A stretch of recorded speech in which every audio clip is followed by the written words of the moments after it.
Hey guys, today I'm going to be showing you a bunch of real cool card forces, and if you don't know what a card force is, it's basically all in the name. It's forcing a card upon someone. So today I'm going to be using the Ace of Spades for my example, and I'm having a spectator think that they're getting a random card, but really I know what card they're going to be choosing. And this can be used for so many different tricks. The first one I'm going to show you is extremely basic. All it is it's better if you have a spectator do this, so they feel like they have more power. You say, cut the deck in 2 piles and just leave it into 2 piles. So they cut it, and what you're going to want to do is you're going to try and see which pile has the top card. So you know that the top card is here, so there's the Ace of Spades. And you say, once they've cut it into 2, just put it right back together like that.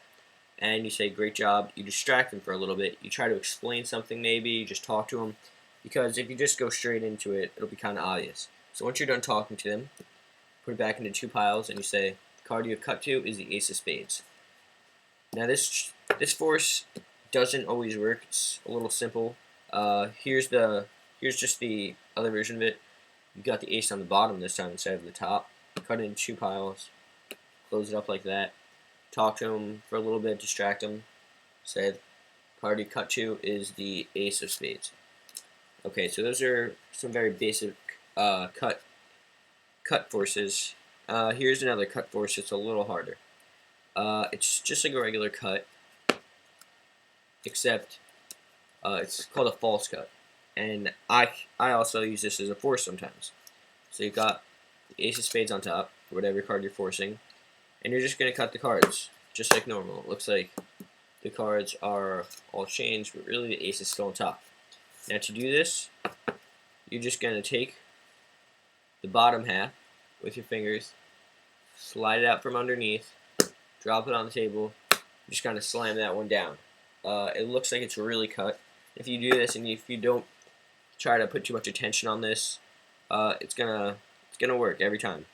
So you don't want to do this too many times in a row, but you can do this 2 or 3 maybe, and they're not going to notice that the ace is always on top. So that's a pretty simple cut force. Here's another one now. It's called a Riffle Pass. I have the Ace of Spades on top, and what I'm going to do is I'm just going to riffle through it like this, and I'm going to ask the spectator when they want me to stop. So say they say stop right here. Automatically, the top card is the Ace of Spades. Alright, so you can see that's slower. The Ace of Spades. If that was slow, so you probably saw what I did. And what I did was, I have my fingers like this, gripping the top card, which is the ace.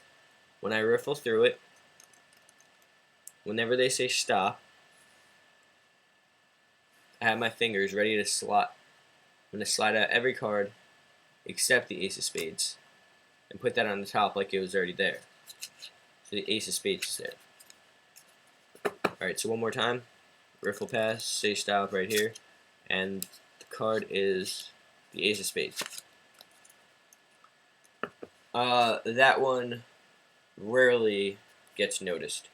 Yeah, so the last one I'm going to show you is called a Hindu Shuffle, and for this the ace needs to be on the bottom. It could also be on the top. I'll show you how to do that after this, but the Hindu Shuffle, you're going to have the card on the bottom, and you're basically just going to ask the spectator, tell me when to stop, and then we'll say they say stop right here. The Ace of Spades is always on top, because all you're doing is you have the bottom card, you're taking out about half the cards, and you're just pulling off top cards every time. And this one, I like this force a lot. Another thing you could do if you think that they start to suspect it is have the card on top from the beginning, and you do the same thing. You take a little portion of it. So the Ace of Spades is on top right now. And you put that on top, leaving a little gap. You could see that there. You don't want to show them, and then you just work your way through the gap until you get to the bottom, and then you say, alright, so the top card is the ace of spades. I prefer just a simple, basic Hindu shuffle. Oops. Yeah, but that one's a great force too. So if you have any questions about these forces, just comment and I'll be happy to answer them. Thanks for watching.